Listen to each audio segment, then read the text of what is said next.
Assalamualaikum warahmatullahi wabarakatuh. My name is Muhammad Arsandi. I'm from Big B, the 6th semester.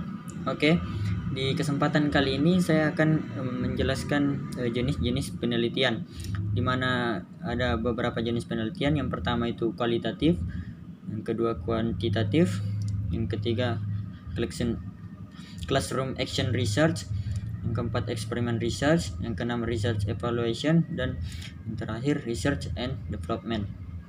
Baik, saya akan menjelaskan penelitian kualitatif. Penelitian kualitatif umumnya lebih bersifat eksploratif, jenis yang bergantung pada pengumpulan data, variabel, perilaku atau pengamatan. Nah, di bagian instrumen pengamatan wawancara itu dilakukan beserta dokumentasi penelitian. Kemudian di bagian metode ada pengumpulan data dengan penelitian, kemudian analisis data, yaitu proses pengumpulan data dilakukan sampai laporan penelitian sukses dikerjakan. Kemudian bagian pengecekan keabsahan untuk memastikan data yang benar-benar objektif dan hasil analisisnya juga objektif sehingga dapat dipercaya. Diperlukan adanya pengecekan keabsahan temuan penelitian. Peneliti dapat menggunakan berbagai kombinasi prosedur sesuai dengan paradigma yang dipilih untuk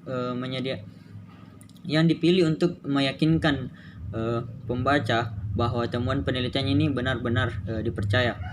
Sumbernya ini berasal dari Jurnal Penelitian Kualitatif by Pupu Saiful Rahmat. Baik, penelitian yang kedua itu penelitian kuantitatif, yaitu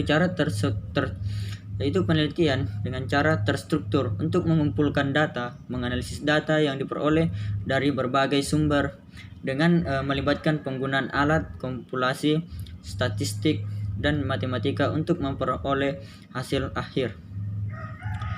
Kemudian di bagian instrumen itu survei, kuesioner, dan eksperimen teks. Eksperimen dapat memberikan hasil spesifik mengenai hubungan yang terkait dengan masalah tertentu, sedangkan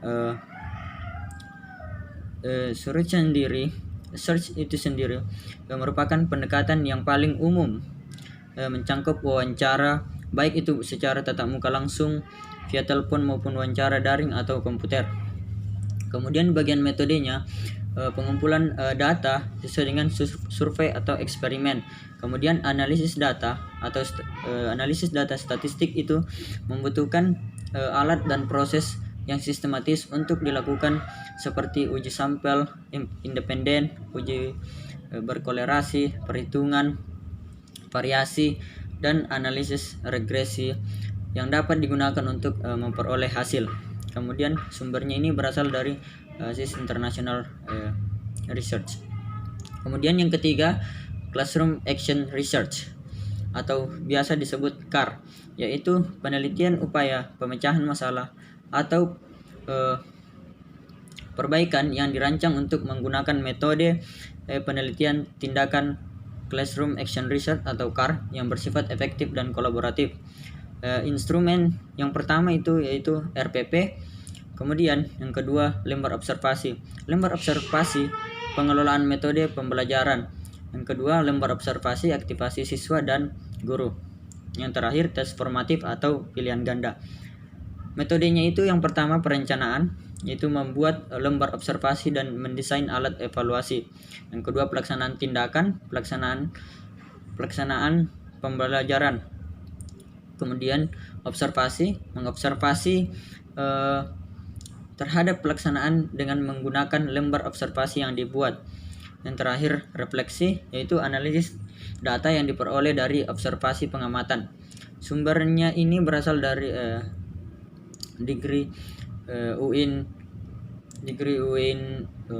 SBY, UIN Sunan Ampel, Surabaya. Kemudian yang keempat yaitu eksperimen research.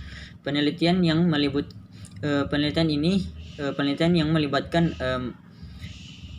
manipulasi variabel independen, mengendalikan variabel luar serta efek independen pada variabel dependen. Bagian instrumennya yaitu yang pertama tes, untuk mengetahui terjadinya perubahan pada perilaku respondan penelitian awal dan akhir. Yang kedua, angket, mengumpulkan data yang berkaitan dengan variabel kontrol yang digunakan dalam penelitian. Yang terakhir, perlakuan, menyediakan situasi yang diperkirakan menjadi sebab terjadinya perubahan pada variabel terikat yang diteliti.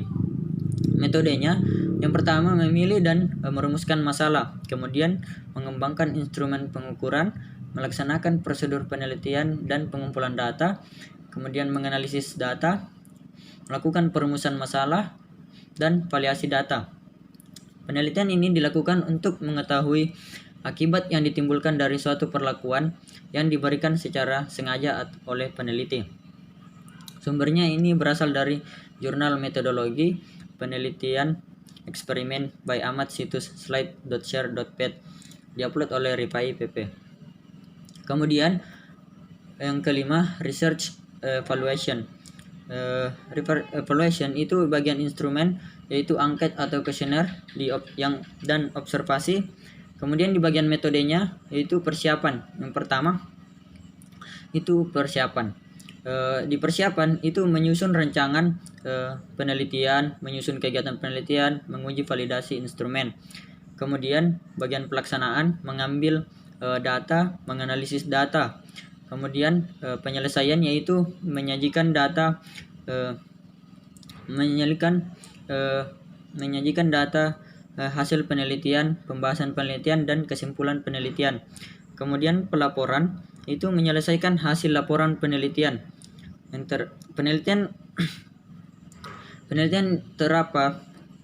Penelitian ini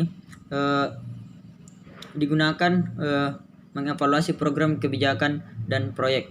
Sumbernya edoc.tips. Yang terakhir, research and development, yaitu penelitian dengan metode yang digunakan untuk menghasilkan periode tertentu atau menghasilkan produk tertentu dan menguji ketelitian produk tersebut. Di bagian instrumennya ada angket, wawancara, dan dokumentasi. Kemudian metodenya itu yang pertama deskriptif, yaitu menghimpun kondisi yang sudah ada digunakan dalam situasi awal. Kemudian evaluatif, yaitu mengevaluasi proses uji coba pengembangan suatu produk. Yang terakhir eksperimen, yaitu digunakan untuk menguji kemampuan produk yang dihasilkan. Sumbernya ini berasal dari situs fileup.edu by Juhaini ini. Oke, saya kira itu penjelasan saya tentang jenis-jenis penelitian. Kurang lebihnya mohon dimaafkan. Assalamualaikum warahmatullahi wabarakatuh.